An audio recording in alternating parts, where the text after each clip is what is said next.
Pero bueno, de eso tendremos más tiempo que hablar porque ya está aquí en nuestro punto de transmisión don Luis Navarro, quien es socio, por cierto, a propósito, de una firma como de mucha reputación en este país, como lo es Indesa, que se dedica a hacer también investigaciones y estudios. Don Luis, buenos días. Bienvenido. Bueno, bienvenido aquí al punto de transmisión, porque estamos en el área de la PED y demás. A ver si se ajusta más el micrófono para que le escuchen mejor. Ahí Exactamente. se escucha. Ahí está. Dale. Ahora sí. Don Luis, escuchó ayer al orador, ¿no? No, anoche No, tuve que salir por un ok. compromiso familiar, pero tuve la oportunidad de pasar para conocerlo, ¿no? Y creo que coincido bastante con tu punto de vista. Así. Es que Sí, eso le quería preguntar, ese debate, y que cada vez en Latinoamérica felizmente sí se da más. El Estado debe ser más interventor, menos interventor, el Estado debe ser policía, el Estado debe ser promotor. yo creo que hay un balance Balance, muy exactamente. crítico, y es la palabra que me gusta usar, para tener el equilibrio de en realidad cuándo es necesario una participación del Estado y cuándo a nivel, quiero decir, como un agente, y cuándo simplemente debe observar desde la línea, fuera del juego, en algunos casos como un regulador, ¿no? Pero en todos los casos lo que queremos es que estimule la competencia. Y en algunos sectores de la economía, donde no es factible tener un grupo importante de competidores, entonces asegurarse que se dan las condiciones para que se opere de la manera más eficiente, protegiendo todos los stakeholders, ¿no? Las partes interesadas, ¿no? Una de las cosas que yo conversaba con el señor Axel ayer en la entrevista, él me hablaba, miren, en Panamá se quejan, pero yo creo que en Panamá las cosas se han hecho bien, decía. Y entonces puso uno de los ejemplos que puso, cómo la economía cayó estrepitosamente con la pandemia y sin embargo cómo ha estado la recuperación en ascenso. Y desarrolló ese ángulo y algunos aspectos económicos más. Pero cuando lo dejé terminar el argumento y le dije, oiga, compro la idea, pero ¿cómo hacemos con los bolsones de pobreza que nos golpean en la cara? Mira, lo que vamos a estar viendo en la presentación de hoy, si la puedo sintetizar, va un poco por esa línea. Nosotros fuimos uno de los países que más cayó durante la pandemia, en buena parte por las medidas extremas que se tomaron, ¿no? Los cierres. Y el otro lado de la moneda es que post ese periodo, también somos uno de los países que más alto crecimiento en el mundo ha tenido, como un tema de rebote también, que lo vimos de manera importante 21-22, y hay un proceso, una inercia importante todavía para el 23, que dentro de todo va a terminar siendo un buen año. Esa es la proyección base. Al final todo es probabilidad. Ustedes, los que estudian esto aquí en Panamá, coinciden con esas versiones que da el organismo internacional. Eso coincidimos. Un poquito tal vez más abajo que la proyección de los organismos internacionales. Nosotros en Indesa hemos estado más cerca al 4 que al 5, pero al final en estas cosas nadie sabe cómo termina el año, ¿no? Pueden ocurrir muchas cosas. Lo importante, yo creo, es qué pasa después del 23. Ujú. Y allí te doy dos ideas muy importantes. Uno, el Fondo Monetario, que es casi uno de los pocos que proyecta pues a mediano plazo, está hablando de un crecimiento línea flat de cerca de 4%. Evidentemente eso lo que dice es que no hay una proyección detallada. Así que creo que lo que están indicando es que el potencial que antes lo veían como en 5 ha caído un poco. Yo como panameño te diría, realmente la palabra clave para cómo nos va a ir hasta el 28, el lustro, que Ujú. es un poco el Ajá. tema de la conversación, Ajá. es la palabra confianza.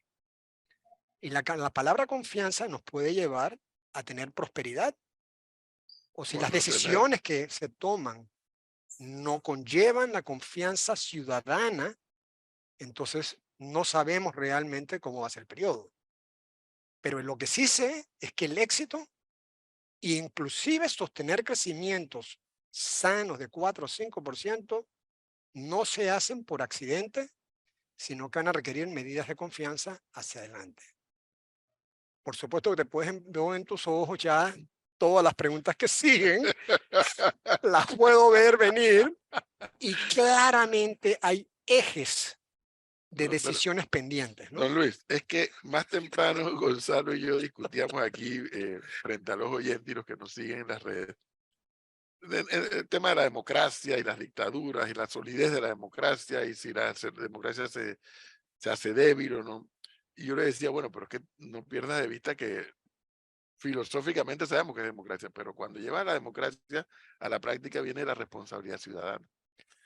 Y entiendo que precisamente la charla que va a dar Luis Navarro hoy sobre el próximo lustro, próximos 5 años, pero antes de que inicie ese próximo lustro hay una responsabilidad ciudadana dentro de un año casualmente. Absolutamente. Y una de de los temas que toco es las métricas de gobernabilidad Correcto. e institucionalidad que publica el Banco Mundial. La última versión que tenemos a mano es la del 21, pero algo muy interesante cuando ves los ejes de percepción de corrupción, eficacia de gobierno, calidad regulatoria, Panamá mapea muy bien con Latinoamérica. Panamá mapea deficiente, muy por debajo de 3 países. Estamos hablando de Costa Rica, de Chile y de Uruguay, pero que marcan notablemente mejor que Panamá. Por coincidencia, los 3 son países alineados de la OECD. No significa que tienes que ser OECD, pero sí significa que algunas de las prácticas de gobernanza son importantes. Entonces esto es como la famosa historia de que llegas a una isla y nadie usa zapatos y bueno, es un problema versus el otro lado de la moneda es qué oportunidad de mejorar.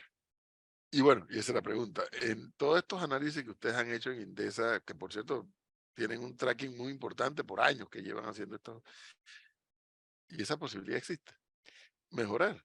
Mira, yo creo que la respuesta es sí, porque va a depender de las decisiones que hemos pospuesto.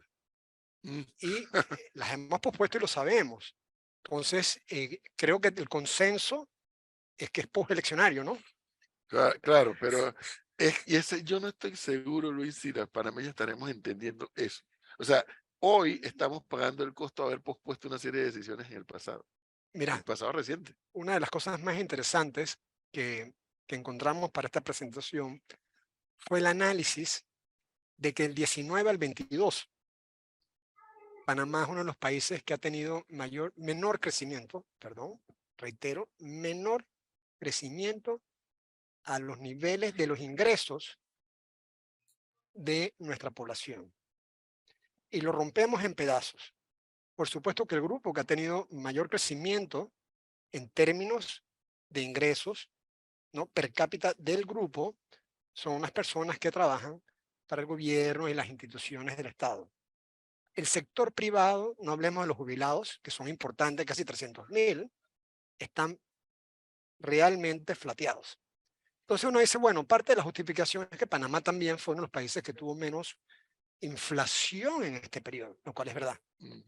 Entonces nos fuimos a hacer un análisis de un poquito más largo, estamos hablando de cerca de 20 años, y las curvas no mienten. Hay una tendencia ya de plazo en la cual uno de los elementos más preocupantes es que los niveles de ingresos, de salarios, etcétera, de los panameños en el sector privado se flatearon. Ok, tú dirías, bueno, eso es mirando para atrás. La preocupación es cuáles son los cambios que se tienen que dar para que esto no continúe así los próximos 5 años. Y como tú bien sabes, esto no se cambia por un decreto real. Esto significa que se requiere mayor productividad, se requieren algunos ajustes para que en realidad el sector privado también pueda hacer aumentos a este talento. Entonces, yo te diría que tenemos cosas muy encima que nos están impactando y que a veces uno piensa que es solamente en la cabeza de uno, pero cuando te metes a mirar esto más profundamente, te das cuenta que no es percepción. Ahora, hay un debate que también tenemos aquí a cada momento en las mañanas, y es la famosa expresión adelgazar el Estado, entre otras cosas, la famosa planilla. Pero en circunstancias como esta, que además se avecina un torneo electoral y Gonzalo quisiera que algún candidato le diga que está dispuesto a adelgazar el Estado y ninguno lo va a decir para no perder votos, pero ¿podría Panamá enfrentar, o sea, podría llegar un gobierno y decir, oye, esto lo vamos a adelgazar? Mira, mi argumento, Si por otro lado la empresa privada no termina de invertir lo suficiente para generar empleos. mira, mi argumento a esto es, ¿no? Porque lo escucho con bastante frecuencia y puedo entender algo de la lógica. Tienes una planilla cercana a 5.000 millones al año. Tienes subsidios probablemente en exceso de Sí, 1.600 millones. Entonces, para pagar todas estas cosas, tenemos que coger prestado varios billones cada año en deuda, con un costo superior cada vez más.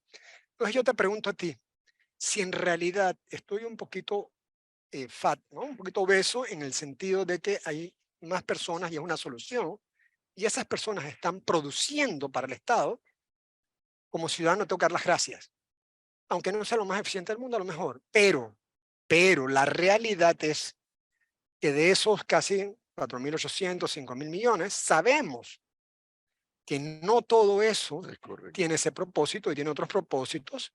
Entonces, creo que hay oportunidad para racionalizar orgánicamente aquellas situaciones donde hay menos valor agregado y productividad realmente que se reduzca. Así que sí creo que hay espacio, a tu pregunta inicial, para adelgazar. No, pero es que, a ver, yo creo que no tanto es un espacio, es casi que una obligación para el gobierno que viene a continuación. O sea, el nivel de crecimiento del Estado en cuanto a platica se refiere, no ha sido austero en absoluto, ha sido todo lo contrario. Y ahí vamos a un debate que yo he tenido siempre con el profesor. Yo soy partidario de que si Panamá fuese o tuviese la economía robusta que tiene Japón, que tiene España, que tienen los países nórdicos, uno pudiese endeudarse por encima del Producto Interno Bruto, como precisamente le pasa a Japón o a estas economías, que está por encima del PIB, su deuda. Pero lo cierto es que Panamá no tiene esa condición. Y aún así, no teniendo esa condición, tenemos nuestra deuda pública casi el 70% del Producto Interno Bruto. ¿A usted no le preocupa ese número y que ese número siga creciendo? Mira, yo le añado lo que tú dijiste, que creo que es bien importante, el hecho de que Japón, Estados Unidos y otros tienen maquinita Claro, y tienen Dios, mucha Dios tasa de guarda ahorro. que aquí tengamos No maquinitas. queremos maquinita, ese no es el mensaje.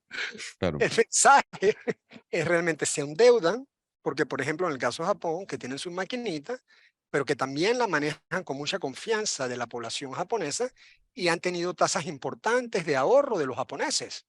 Entonces se pueden dar el lujo de mantener tasas por encima del 100%. En el caso de Panamá, que realmente, no sé si es 70 o es 60 exactamente, pero anda, es alto, la realidad es que la gran parte de esto es de los mercados de capitales privados a nivel internacional. Entonces, niveles de endeudamiento versus Brasil y Colombia, que tienen un componente importante de deuda local, en nuestro caso, la gran parte es internacional, lo cual hace mucho más vulnerable. Y a tu punto, creo que en el próximo quinquenio, esa es una de las decisiones que ha quedado pospuesta. No hay duda que va a haber que entrar en programas de racionalización inteligentes, pero va a haber que hacerlo porque yo creo que entramos a la pandemia con una mochila pesada a nivel de endeudamiento y de gasto. Salimos de la pandemia con una mochila mucho más pesada y eso nos hace mucho más vulnerables a cualquier shock externo o interno. Entonces creo que en efecto va a tener que pasar. Finalmente, este tema de, por donde inició Luis Navarro, de la confianza que el Estado panameño tiene que generar. Cuando vemos una asamblea de diputados ayer debatiendo una ley, un proyecto de ley que ataca a las plataformas, ya ahí vi el comunicado de Uber y empiezo a ver otros comunicados de otras empresas que están aquí, que han invertido, que le han dado oportunidad a panameños. Uno dice, bueno, pero ¿en qué dirección queremos ir? O sea, ¿cómo una asamblea, cómo un grupo de diputados no entiende por dónde va el país? Y hasta donde yo he entendido, el principal generador de empleo debe ser la inversión privada, no el Estado. Entonces, ojo con que la asamblea está caminando a contrapunto Mira, yo creo, con leyes como esta, ¿no? sí, primero 100% de acuerdo que esto no debe pasar, ¿no? Creo que atenta realmente contra inclusive industrias, ¿no? no solamente estilos de vida, sino que Sí. industrias. Y cuando me refiero a estilo de vida, a todos los niveles. Sí. El turismo, etcétera, es una fuente de trabajo para miles de personas que ahora son empresarios y determinan a qué hora trabajan, cuánto trabajan y cuánto reciben por lo que trabajan, lo cual me parece realmente algo que llena mucho, pues, a los que lo hacen y les va bien, que creo que hay un número importante. Pero en el tema de la imposición del sector público, estatal, asamblea, a medidas que no creo que nos toca al sector privado, realmente creernos y tener la confianza que tenemos la suficiente fuerza en nuestros argumentos para poder parar medidas que tengan un impacto detrimental Mm. para nuestro país. Y nuevamente, de cara a unas elecciones dentro de un año, saber elegir el modelo de diputados que tenga sintonía Sintonía, con las claramente. necesidades del país, no Así nada es. más con el tema electorero puro y duro, Bueno, porque es una responsabilidad. Ahora todo el mundo está preocupado que quién se sube, quién se baja, quién hace alianza, quién no hace alianza, pero me molesta cuando faltan 15 días para la elección y gente preguntándome que, ¿por quién voto para diputado? Y ahí están las consecuencias así de es. no saber votar, por quién votar para diputado. Don Luis Navarro, muchísimas gracias por este tiempo valioso y vamos a estar pendientes de la intervención que va a tener ahora. Muchísimas gracias por estar aquí con ustedes. ¿Ah? Muy amable, Gracias. que esté bien.